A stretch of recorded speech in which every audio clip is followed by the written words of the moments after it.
¿Cómo estás, David? Buenos días. Hola, ¿qué tal? Muy buenos días, estupendamente. Parece que el fin de verano, si hablamos de mercado, si hablamos de economía, está yendo bien, ¿no? Sí, ha sido un agosto muy tranquilo, de vez en cuando ya toca, ¿no? Normalmente los meses de agosto son bastante turbulentos en los mercados financieros, pero este mes, con alguna pequeña excepción, tal vez lo que ha sucedido en la bolsa china, evidentemente el aumento del riesgo geoestratégico vinculado a Afganistán, pero en principio no ha habido grandes novedades negativas. Podemos decir que estamos bien, con los máximos históricos ahí sostenidos en Wall Street. Sí, la economía mundial está bien. Es verdad que también se ha moderado un poco el ritmo de crecimiento económico, la falta de suministro de chips, eso también seguramente esté provocando alguna perturbación, pero el ritmo de avance del PIB mundial es muy bueno. Sobre todo el de los beneficios empresariales, que seguramente se van a situar en los niveles previos al COVID. Los tipos de interés, ahora entramos si quieres en más detalle, han subido un pelín el tramo largo, pero siguen en niveles muy bajos y la bolsa, bueno, pues lo capitaliza con una revalorización del orden del 15, del 20%, sigue siendo el activo más rentable, con mejores perspectivas de rentabilidad, no tan altas como la que ha pasado en los últimos meses y por lo tanto, bueno, pues sí, es un contexto donde todo va encajando. Algún día acabará y algún día se girará, bueno, pues evidentemente. Pero mientras tanto, bueno, pues hay que estar en la renta variable. Hablemos de lo que viene entonces. Los beneficios empresariales van a ser espectaculares, por tanto, Sí, este año. sí. Esto semana tras semana se están revisando al alza las previsiones de crecimiento. Estamos hablando de avances del orden del 40%, con mucha disparidad entre índices. Por ejemplo, el IBEX 35, las previsiones son ya de un crecimiento del 110%. Es verdad que también fue el índice que más cayó el pasado año, pero por ejemplo en el caso del Nasdaq un avance del 25% después de que el año pasado crecieran un 10%. Y tiene pinta de que no solo va a ser este año 2021, sino también 2022. Por lo tanto, las perspectivas para los beneficios empresariales como la principal noticia y como el principal factor director al alza de las cotizaciones bursátiles. Pero David, están subiendo los precios, hay Sí. indicios de inflación, ya se empieza a notar. Sí. En España, en otros países europeos como en Alemania Sí. también se ve. Sí. ¿Esto qué impacto puede tener en esta escena? Bueno, es que en principio posiblemente la renta variable sea el activo que más se puede beneficiar de un aumento de la inflación. Al final, el aumento de la inflación es que suben los precios de los bienes que compramos, es decir, de los bienes que venden las compañías. Al final, los beneficios se calculan en términos nominales, no en términos reales deflactados por la inflación, por así decirlo, ¿no? Con lo cual, bueno, que haya un proceso inflacionista no es necesariamente malo para la renta variable. Luego habrá que ver qué compañías tienen lo que se llama pricing power, qué compañías tienen capacidad de traslación de precios, y donde ya uno luego tiene que discriminar. No todas las compañías pueden subir los precios finales, pero en general, si tengo que elegir entre la renta variable y la renta fija, tengo claro, la renta variable es un activo que se puede beneficiar, entre comillas, de la renta variable. No así de la renta fija, porque el flujo de caja que paga un bono es el mismo, es un cupón del 2%, haya una inflación del 1 o haya una inflación del 3. Si a la inflación se va el 3%, pero el bono sigue pagando un cupón del 2%, pues evidentemente ese bono pierde atractivo. Yo diría, por tanto, que en este repunte de la inflación, el activo que sale perdiendo claramente es la renta fija, pero no necesariamente la renta variable. Es más, la renta variable puede capitalizarlo positivamente. ¿Y a las economías cómo les llega esto? A su potencial de crecimiento. Bueno, ese es el debate y sobre todo, fíjate, yo te diría, en función de cuál sea la función de reacción del Banco Central. Es decir, a mí el principal factor peligroso, lo que me parecería un riesgo, es que ante un repunte de la inflación, los bancos centrales reaccionarán subiendo los tipos de interés, endureciendo la política monetaria y eso provocará pues una caída o una recesión o un deterioro significativo del PIB.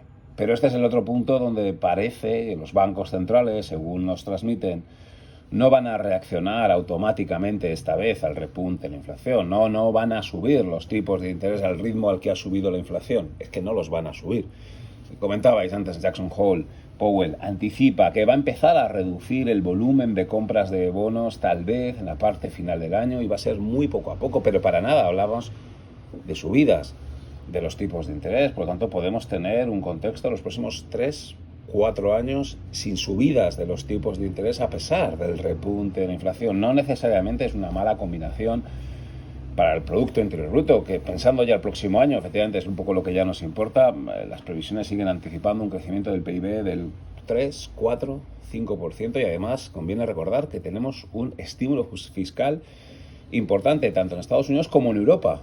Ahora es cuando se va a desplegar el Next Generation EU, ahora es cuando se va a poner en funcionamiento todo ese dinero y ese puede ser el factor de crecimiento el próximo año. No sé si es uno demasiado optimista justo para la vuelta de las vacaciones, pero es verdad que la perspectiva que uno tiene para el crecimiento económico es muy bueno, que el repunte de la inflación no parece un repunte excesivo y además no va a tener la reacción negativa de los bancos centrales. Algún cisne negro, gris, naranja o del color que se quiera, bueno, pues sucederá. Es evidentemente, cuidado, hay que vigilar la geoestrategia, hay que vigilar Afganistán, hay que vigilar.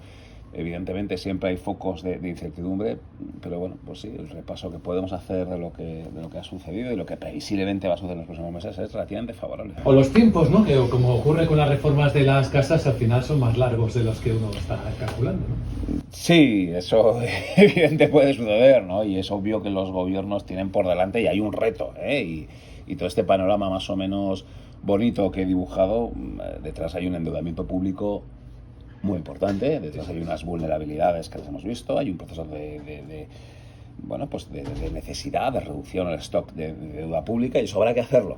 Seguramente no sea el próximo año, es obvio, que queda eso pendiente.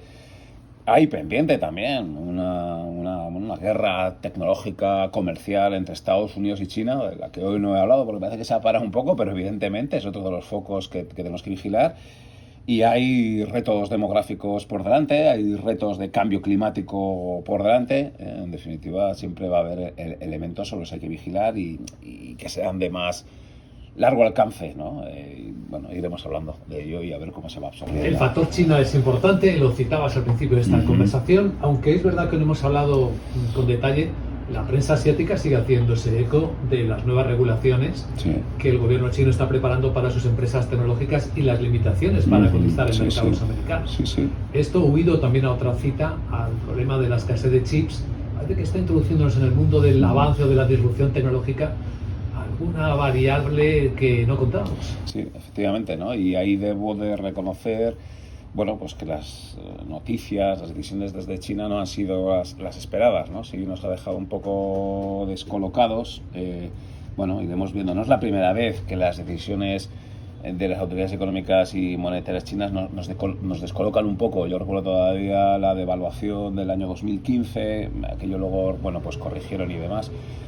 Pero es obvio, y antes al principio sí comentaba, y la corrección de la renta variable china, lo que está pasando este año con la bolsa china sí es una señal no del todo positiva. Ahora bien, el yuan se sigue apreciando, o al menos se ha mantenido estable, los tipos de interés han cedido un poco. Quiero decir con esto que, cuando uno analiza la situación de las variables financieras chinas, a pesar de que la noticia no ha sido buena, de que no ha gustado y que nos estamos replanteando nuestra inversión en renta variable china, a pesar también de que la economía china está perdiendo algo de dinamismo, sigue siendo un motor del crecimiento económico, sigue siendo una economía tecnológicamente súper avanzada, y quien dice que tecnológicamente está más avanzada incluso que Estados Unidos. Pero sí, totalmente de acuerdo en ese repaso de factores de riesgo. Cada vez hay que meter más ahí a China. No digo porque esté a las puertas de una recesión, ni muchísimo menos, sino porque evidentemente es un agente súper importante en la economía mundial y sus relaciones con Estados Unidos, son claves, ¿no? Pues David, es un placer escucharte, el análisis de lo que tenemos, de lo que viene. El verano parece que ha sido tranquilo. Sabemos que eres un lector crítico y además muy intenso. ¿Cuál es el libro que más te ha gustado este verano de los que has leído? Pues yo, fíjate, no tiene nada que ver con esto, pero Auge y caída de los dinosaurios.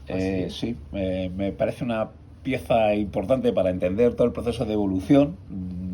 Es un tema que me interesa mucho, la evolución, y es esa pieza que está entre hace 230 millones de años, cuando empezaron los dinosaurios, y hace 60 millones de años, 66 millones, cuando se extinguieron, la quinta extinción masiva, por el impacto de ese meteorito en Yucatán, ¿no? Y es ese proceso de transformación, de adaptación, que me lleva a pensar en un símil con el mundo de las empresas, ¿no? Como al final los dinosaurios, que eran unos gigantes, que eran súper poderosos, que lo tenían todo, desaparecieron por un shock externo.